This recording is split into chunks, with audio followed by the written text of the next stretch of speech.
One thing you're going to see a lot of talk around, we're already starting to see this, and I think it'll keep growing, is will Google, in terms of Google search, punish blogs or websites or punish sites for things that might be more AI generated, right, by ChatGPT or others or whatever, that might be AI generated, and will they punish them? Which is very fascinating since Google uses a lot of AI, of course, in its own search mechanisms and a lot of other things they do.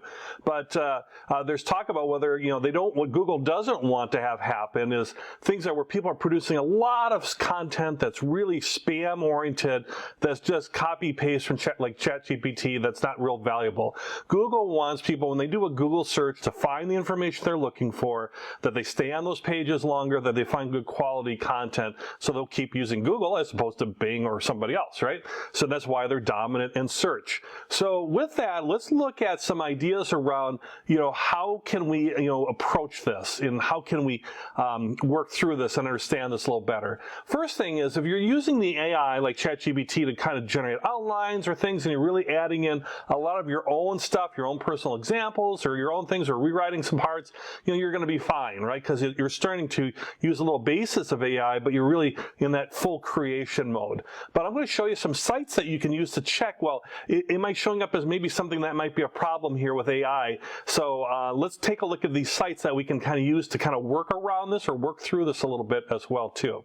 And for this demonstration, I'm going to take something out of that was 100% created by artificial intelligence, 100% created by ChatGPT. So there's a little thing I asked it to write a little blog. This is a blog about 3 tips for bloggers, right? So here's a long blog. But let's just copy out this first introduction part, and we're going to run it through something to see if it's AI oriented. We know it is. It's 100% AI, but can we have that be detected?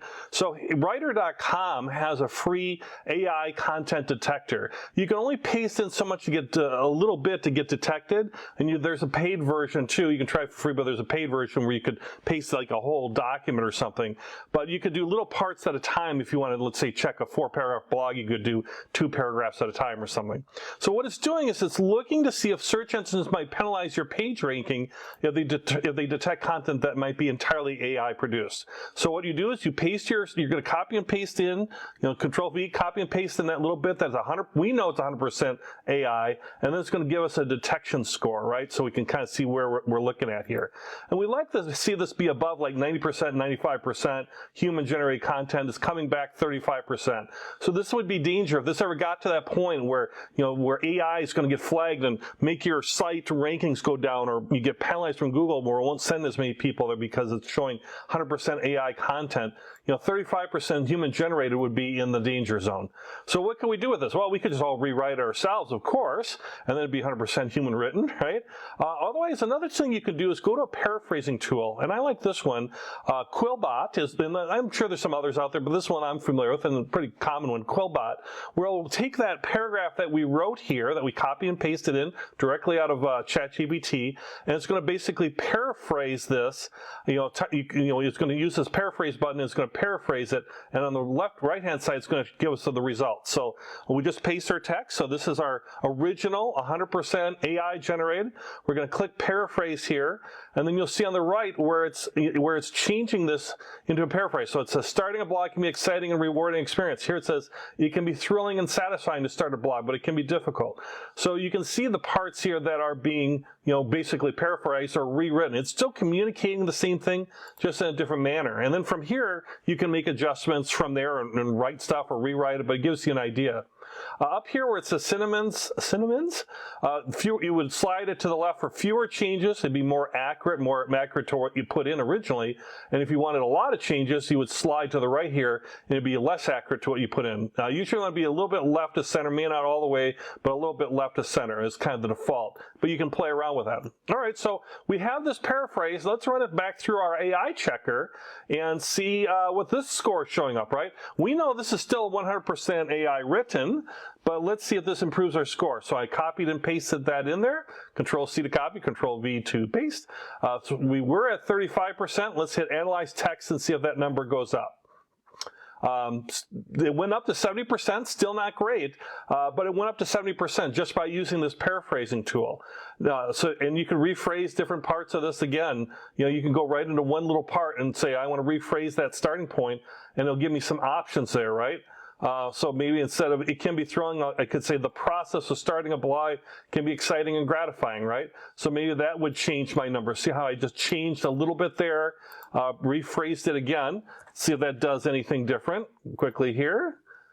And we're back down to 48%, so that didn't work as well. So we went backwards. So that one didn't work out well. So maybe we should have stayed at the 70%. But if we take this, let's go ahead and rephrase that again. Let's rephrase to, it can be thrilling, back to what we were when we were at 70%.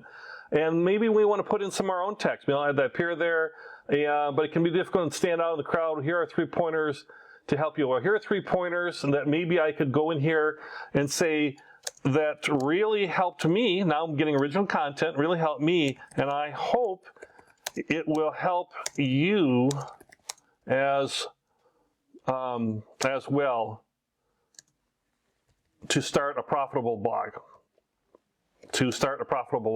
All right, so now we've got original text I've written in here along with AI generated text just in this little part. Let's see if we can raise that up from the poor 48%. We clear this out, and now I've got some original text in here. This should really definitely help my score. Put it in there, hit analyze text. Wow, look at that, 100% human-generated content. Even though we know that this was originally 100% AI, it just paraphrased it a different way, and then I added in like 5, 6, 7 words in there, right? But it came through an AI scanner, an AI content detector, coming in at 100%. So if you're concerned about that, and I think you should, or be aware of that, if you're trying to leverage this more to be more quick with less, maybe I would say less quality and less personalization, be aware that this is something that's becoming an issue, something that's going to be out there, but there's tools that can help you with this, and maybe just by making some tweaks to your writing can merely help you as far as if it's something related to Google searches, like blogs or text on a website, things like that. Things like Facebook ads or things like that won't matter. Writing a book, it shouldn't matter because that's all in PDF or it's in Kindle publishing. That's a different thing. But anything that you might be using for that you're relying on Google search on. So I think Google search, this is where you can use these tools like an AI content direct detector. I like Writer, it's free, and there's a free version and a paid version, and I like Quillbot. But if you just Google search, other AI detectors and things, you'll find some different types of things out there. All right, so good. Just so don't be freaked out by this, but just understand it is something to be aware of. So if you're thinking, wow, I'll just have ChatGPT write my blog and I'll copy paste, there's some danger in that of doing 100% just simple copy and paste. Use your own creativity, add to it, and use ChatGPT as a way to enhance your writing, enhance your abilities, and make things better, not as a replacement for you or us humans.